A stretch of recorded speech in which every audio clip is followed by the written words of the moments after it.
PKS education channel में आपका स्वागत है। दोस्तों, अभी तक आप हमारे चैनल को सब्सक्राइब नहीं किए हैं तो सब्सक्राइब कर लीजिए, बेल आइकन घंटी दबा लीजिए ताकि आने वाली हर नई वीडियो का नोटिफिकेशन आपको मिल सके।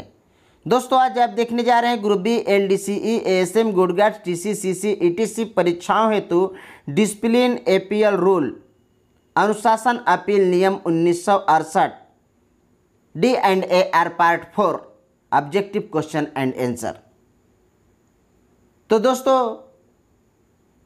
मैं इससे पहले अपने चैनल पर पार्ट 1, पार्ट 2 और पार्ट 3 अपलोड कर चुका हूं और आज आप देखने जा रहे हैं D&AR पार्ट 4।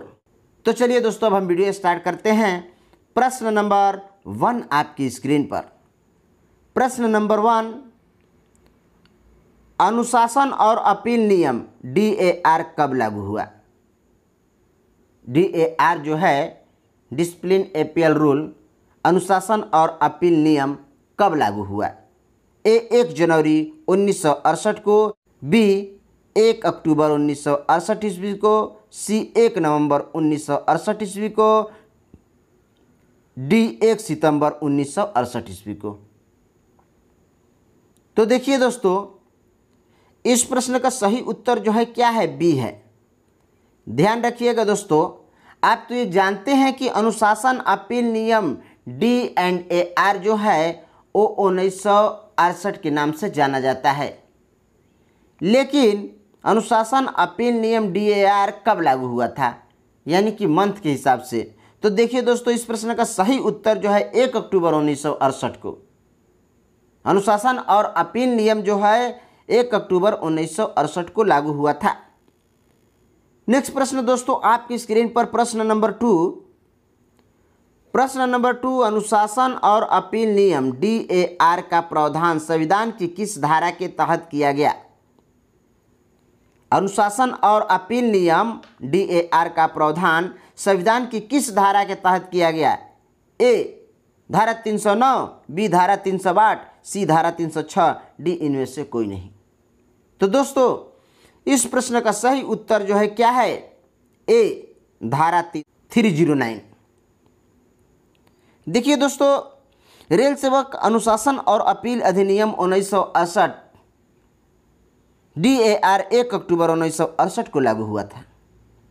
भारतीय रेल प्रशासन मैनेजमेंट पर्सनल मैनेजमेंट को सुचारू रूप से बनाए हेतु विभिन्न स्तरों पर विभागीय अध्यक्षों की नियुक्ति की जाती है और जिनके माध्यम से का संपादन किया जाता है। क्षेत्रीय रेलों पर महाप्रबंधक राष्ट्रपति के प्रतिनिधि के रूप में तथा उसके प्रदत्त अधिकारों के अंतर्गत कार्य करते हैं। इस क्रम में संविधान के अनुच्छेद 309 के तहत अलग अलग मैनुअल बनाए जाते हैं, जैसे commercial manual, traffic manual, operating manual, accident manual इत्यादि।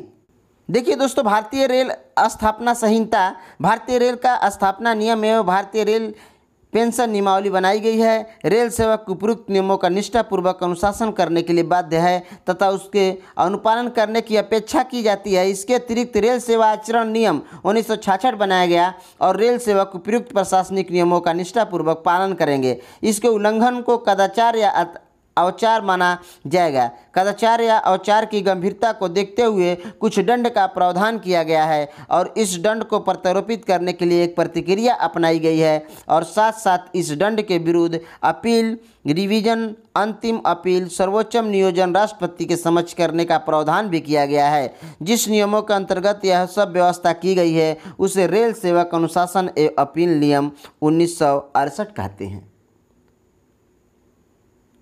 नेक्स्ट प्रश्न दोस्तों आपके स्क्रीन पर प्रश्न नंबर 3। देखिए दोस्तों, प्रश्न नंबर 3 है कि संविधान की किस धारा के तहत प्रशासनिक अधिकारी बिना बचाव या उचित अवसर दिए बिना किसी भी रेल सेवक को सेवा मुक्त पद, च्युत, निलंबन, अवनति नहीं कर सकता है? किस संविधान की किस धारा के तहत प्रशासनिक अधिकारी बिना बचाव या उचित अवसर दिए बिना किसी भी रेल सेवक को सेवा मुक्त, पदच्युत, निलंबन, अवनति यानी कि नीचे ग्रेड में नहीं कर सकते हैं? ए धारा 311 2B, B धारा 311 2C, C धारा 311 2, बी और सी, डी इनमें से कोई नहीं। तो दोस्तों इस प्रश्न का सही उत्तर जो है क्या है, सी है। धारा 311 2 बी और सी के अंतर्गत प्रशासनिक अधिकारी बिना बचाव या उचित अवसर दिए बिना किसी भी रेल सेवक को सेवा मुक्त, पदच्युत, निलंबन, अवनति, नीचे ग्रेड आदि में नहीं कर सकते हैं। कुछ विशेष परिस्थितियों में जहां जांच करने पर राष्ट्र हित में खतरा उत्पन्न हो या राष्ट्र की एकता और अखंडता खतरे में पड़ सकती है, वहां बिना समुचित अवसर उपरोक्त दंड दिए जा सकते हैं। नेक्स्ट प्रश्न दोस्तों आपके स्क्रीन पर प्रश्न नंबर 4। प्रश्न नंबर 4, निम्नलिखित में से किस पर अनुशासन और अपील नियम DAR लागू नहीं होता है। देखिए दोस्तों बहुत ही अच्छी प्रश्न है कि रेल कर्मचारियों पर तो D&AR लागू होता है, लेकिन और कुछ रेल कर्मचारी होते हैं और चाहे और कोई अदर व्यक्ति हैं जिन पे DAR लागू नहीं होता है। ए अखिल भारतीय सेवा के सदस्य, बी रेलवे सुरक्षा बल के सदस्य, RPF, सी उपयुक्त में से दोनों, डी इनमें से कोई नहीं।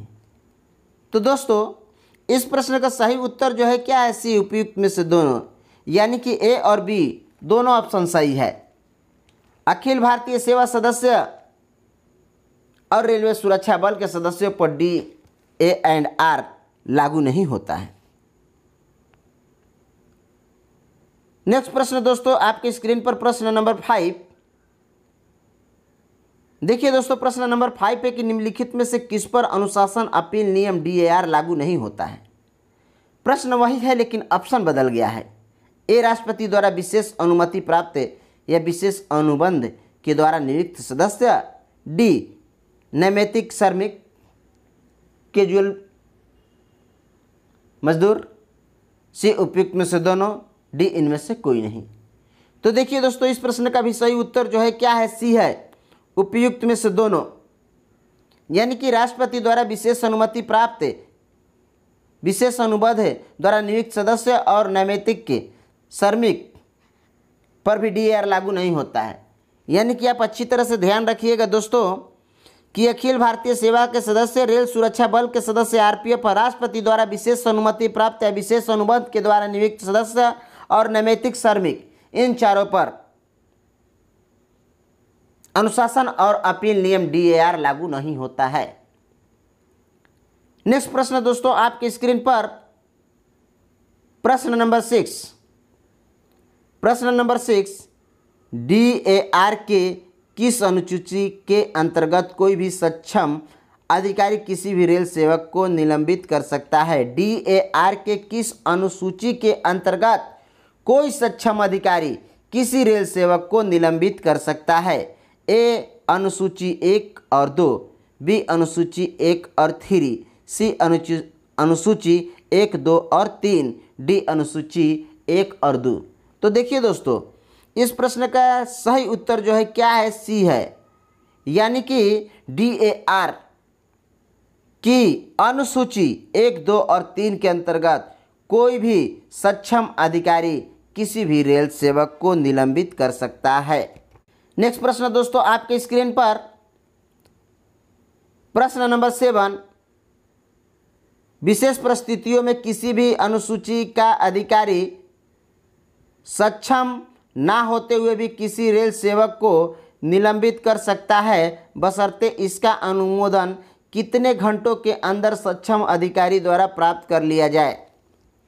देखिए विशेष परिस्थितियों में किसी भी अनुसूची का अधिकारी सक्षम ना होते हुए भी किसी भी रेल सेवक को निलंबित कर सकता है बशर्ते इसका अनुमोदन कितने घंटों के अंदर सक्षम अधिकारी द्वारा प्राप्त कर लिया जाएगा। ए 10 घंटा, बी 12 घंटा, सी 24 घंटा, डी 48 घंटा। तो दोस्तों इस प्रश्न का सही उत्तर जो है क्या है, सी 24 घंटा।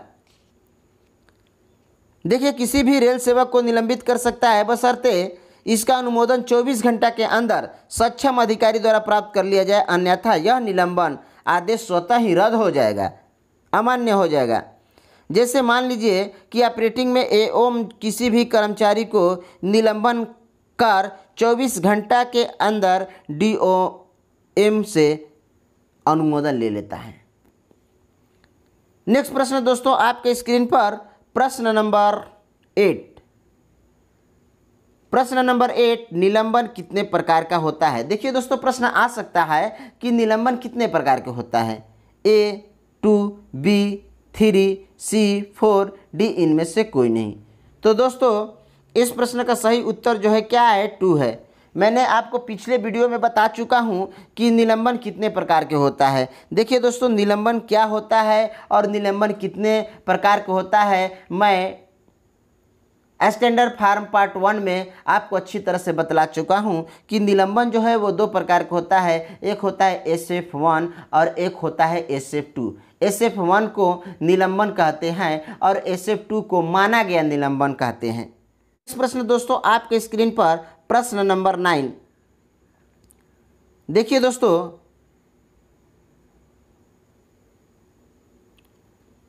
प्रश्न नंबर 9, भारतीय संविधान के किस अनुच्छेद के अनुसार अनुशासन एवं अपील नियम के नैसर्गिक न्याय की अवधारणा की गई है। भारतीय संविधान के किस अनुच्छेद के अनुसार अनुशासन एवं अपील नियम नैसर्गिक न्याय की अवधारणा की गई है। ए अनुच्छेद 311(2), बी अनुच्छेद 311(1), सी अनुच्छेद 311(2)(b), डी इनमें से कोई नहीं। तो दोस्तों इस प्रश्न का सही उत्तर जो है क्या है, ए है, अनुच्छेद 311(2). भारतीय संविधान के किस अनुच्छेद के अनुसार अनुशासन एवं अपील नियम के नैसर्गिक न्याय की अवधारणा की जाती है। इस प्रश्न का सही उत्तर जो है अनुच्छेद 311(2). भारतीय संविधान के अनुच्छेद 311(2) के अनुसार अनुशासन अपील नियम में नैसर्गिक न्याय की अवधारणा की गई है। यह न्याय का अर्थ न्याय प्राप्त करने वाले को यह मालूम हो कि नैसर्गिक न्याय का अर्थ होता है कि यह न्याय का अर्थ न्याय प्राप्त करने वालों को यह महसूस हो कि वास्तव में न्याय किया गया है, अर्थात न्याय स्वाभाविक होना चाहिए। नेक्स्ट प्रश्न दोस्तों आपके स्क्रीन पर प्रश्न नंबर 10। प्रश्न नंबर 10, दंड पेनाल्टी कितने प्रकार की होती है। देखिए दोस्तों दंड पेनाल्टी कितने प्रकार की होती है, A2, B3, C4, D इनमें से कोई नहीं। सबसे पहले दोस्तों ये जान लीजिए कि इस प्रश्न का सही उत्तर जो है क्या है, A, 2। देखिए दोस्तों दंड पेनाल्टी DAR के अंतर्गत दंड जो होता है 2 प्रकार के होता है, यानी कि पेनाल्टी 2 प्रकार की होती है। एक को हम कहते हैं लघु दंड और दूसरे को कहते हैं दीर्घ दंड, यानी कि बड़ी सस्ती छोटी सस्ती। देखिए दोस्तों बड़ी सस्ती के लिए SF5 और छोटी सस्ती के लिए SF11 दिया जाता है। नेक्स्ट प्रश्न दोस्तों आपके स्क्रीन पर प्रश्न नंबर 11। प्रश्न नंबर 11,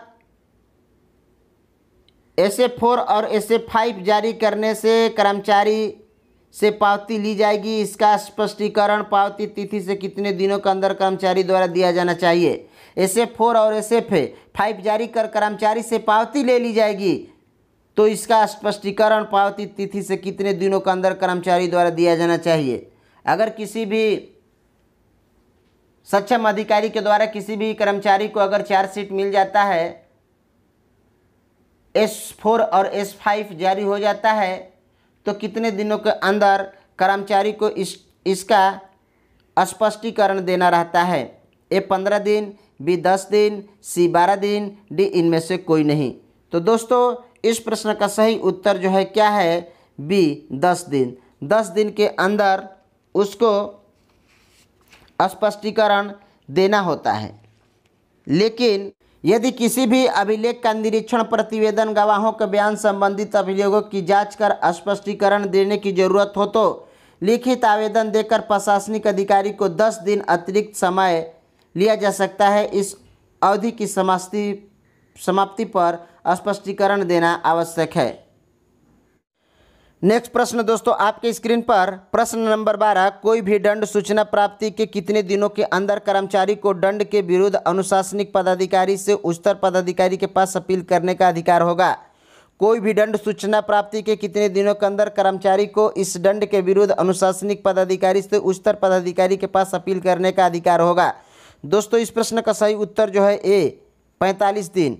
देखिए दोस्तों, कोई भी कर्मचारी को अगर चार्जशीट जारी होता है और कर्मचारी जो है वो चार्जशीट का जवाब का स्पष्टीकरण देता है, फिर भी अगर उसे किसी प्रकार की दंड मिल जाती है, जैसे पास पीटीओ वगैरह, चाहे कोई भी इंक्रीमेंट वगैरह कुछ भी बंद हो जाता है, तो कर्मचारी इस दंड के विरुद्ध 45 दिनों के अंदर उच्चतर पदाधिकारी को अपील कर सकता है।